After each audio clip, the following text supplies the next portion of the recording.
Should we make them bigger? Okay, first, well, we just heard that Speaker Johnson said the House is out again. Johnson and House Republicans care more about protecting the Epstein files than protecting the American people. And the bottom line is, today we saw the Republicans run the same play and they got the same result. The question is, will they change course? The votes aren't there. It's clear from today's vote and yesterday and 2 days ago's vote and the two other votes before it. So the bottom line is we've had 4 votes and they haven't gotten the votes on any of them. We have asked Republican leaders for months to sit down and talk with us. They've refused and barreled us into a shutdown. They thought they could bludgeon us and threaten us and scare us. It ain't working because my caucus and Democrats are adamant that we must protect the health care of the American people. And so now, rather than working with us to end the pain Americans are feeling because of a shutdown, Republicans have instead, they've wasted a week, refused to talk, and exacerbated pain for America.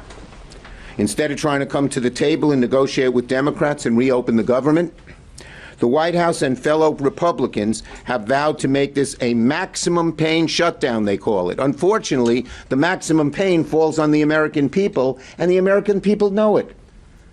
They know it's not Democrats doing this maximum pain. It's vote and Trump and the Republicans. And so it falls on them. And so even in the White House and in the administration, there are people saying, don't do it, because the blame correctly will fall on Trump's shoulders. They're using the American people as political pawns. Why? Because they don't want to even talk to us about reopening the government by fixing health care. New data came out today from KFF. And that is not Kentucky Fried French fries. KFF could be Kentucky French fries. Nah. Kaiser Family Foundation. I know. Orange. Excuse me. Today, new data came out from KFF, the Kaiser Family Foundation, that said that 78% of Americans say Congress should extend the ACA tax credits. 60% of people who voted for Trump said extend the tax credits. And so the Trump administration is feeling it. They know there's trouble. And let me read you a headline from this morning's Wall Street Journal that I thought was very apt and very well written. Raise your hand if any of you wrote it. You get kudos. It says, White House senses political risk on health care despite shutdown bravado. They know that the American people are for it. They know that 60% of MAGA supporters are for it. And why? Well, because if these credits are not extended, listen to this, the average couple who's 55, the average 55-year-old couple making $85,000 a year would see their premiums not just double, but go up $25,000. You're a couple at 55, you're about to think of your retirement. How the hell are you going to find $25,000 a year for your health care? Do you know what anguish that causes people? It's not just something that goes away. People sit there and agonize. How are they going to get health care, which they need so much? What are they going to cut? Republicans hold the House, the Senate, and the White House. They're in charge. American people know that. And the American people know that it's only smart and fair and right that they should negotiate with us if they want our votes, not do a partisan bill. They wrote it all with no Democratic input and say, just vote for it, take it or leave it. According to NBC today, Americans are more inclined to blame Trump and Republicans for a shutdown, according to 4 independent polls. Any of you NBC people wrote that headline? It's a good one. Republicans know it. They know the damage they're causing, and Americans are noticing. And what's their response? A vow to cause maximum damage. That maximum damage is to American families, and American families know it. What's their response when they didn't get the votes today or 3 times before? We'll see. Maybe they'll have a change of course. That would be a very good thing if they came and sat down and negotiated with us. And their second response is to just lie. They're so afraid of the truth that they make up lies. Here's PolitiFact when they say, oh, the Democrats want to give the money to undocumented immigrants. Here's PolitiFact. J.D. Vance said, Democrats are threatening to shut down the entire government because they want to give hundreds of billions of dollars to health care to benefit illegal aliens. What does PolitiFact say? False. And I hope you'll all write that over and over again, because if they're going to tell the lie over and over and over again, it's the responsibility of all of us to say it's a lie over and over and over again. Undocumented people cannot and will not receive a premium tax credit by federal law. The federal government does not fund health insurance for undocumented immigrants in Medicaid, Medicare, or Social Security by law. Republicans know it. They lie about it. When I was with the White House with Johnson, he said it. I was sitting there. I said, that's bull. And he didn't say it isn't. He just smirked. That's what they do. And when you lie about it, it shows fundamental weakness, because you know where the American people are. When they're confronted with the truth, they cover it up with a lie. But unfortunately for them, the truth doesn't lie. And as I mentioned, this chart shows what a high percentage of Americans want us to extend the ACA subsidies for health insurance. 71 to 29. And it shows you that's why it's so high, because even 60% of Trump voters want to extend it. So Americans want lower costs. Americans want to extend the tax cuts. Many of my Republican colleagues want that too. So it's simple. They can reopen the government and make people's health care more affordable at the same time. And the only people making it a choice between one and the other, between health care and opening up the government, to the Republicans. We're not. We say we can do both. Samuel Klobuchar. So what's at stake here? The Republicans have created a health care crisis. It was already a difficult situation, but by passing the big, beautiful betrayal of a bill, they basically are kicking 15 million people off of their health care, off of Medicaid. They are going to close down rural hospitals. Some of that already has happened, in part because of the $500 billion Medicare cut that was triggered because of their decision to increase the debt so much with tax cuts to the wealthy. Those are things that have happened. But the final thing is that when it comes to the Affordable Care Act, where you have 20 million people that are on these plans in each of their individual states, in my state it's called MNsure, they will not be able to afford their insurance. I heard this big time when I was out in rural Minnesota. I went to 13 counties last week. Time and time again, the farmers, over a quarter of them are on these plans, even higher in my state.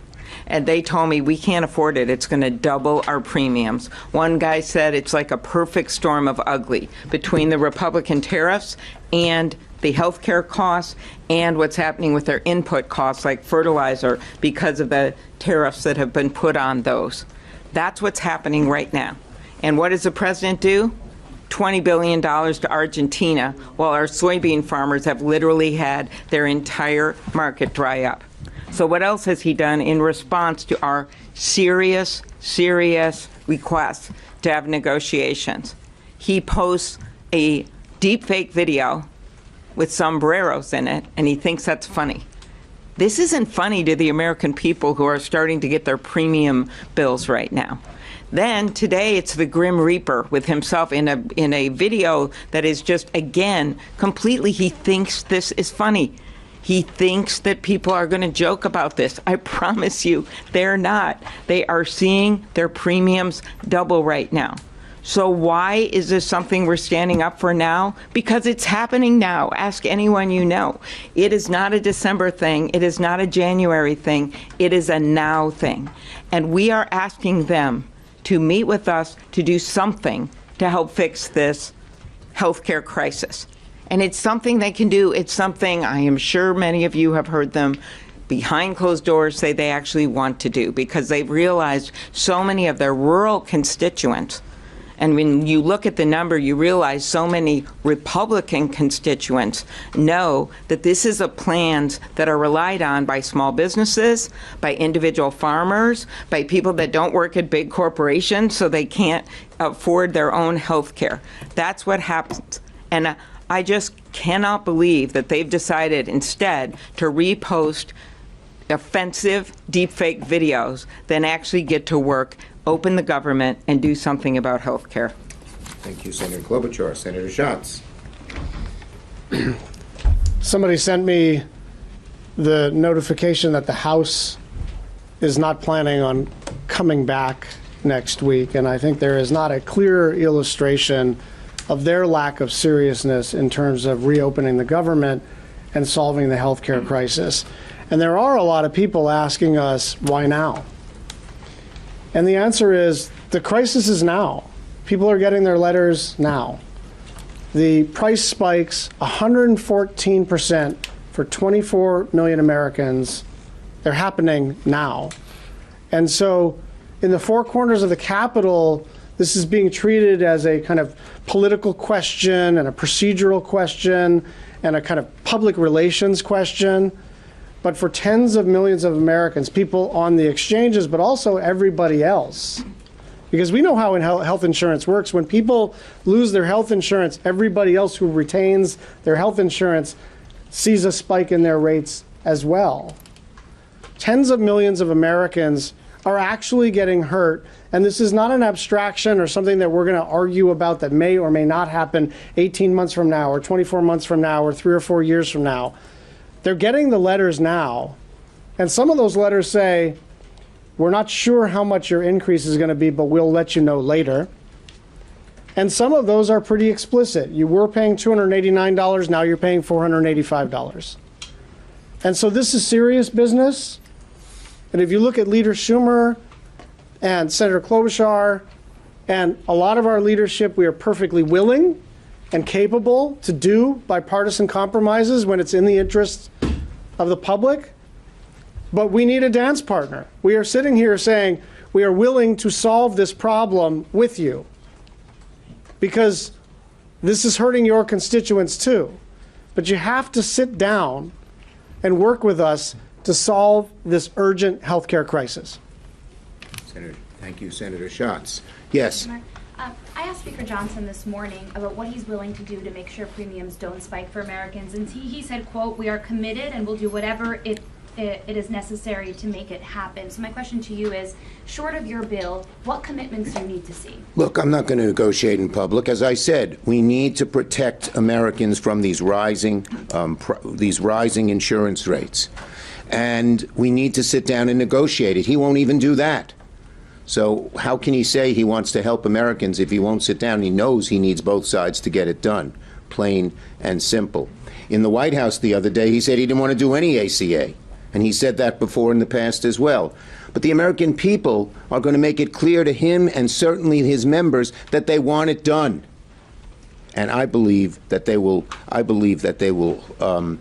be pushed very hard by American citizens who don't want to see their rates go up so much.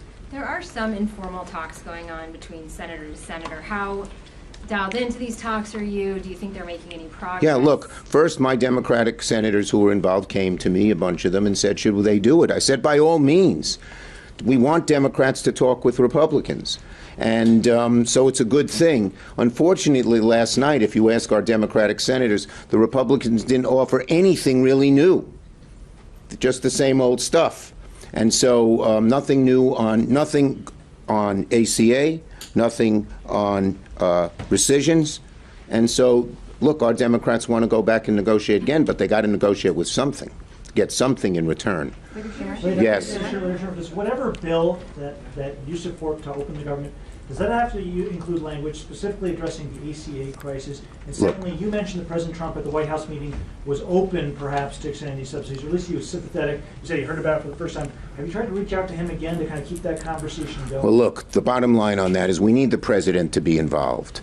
Johnson and a whole lot of his caucus don't like the ACA, don't want to do the extensions. A lot of Republican senators in the Senate do, but they're not enough.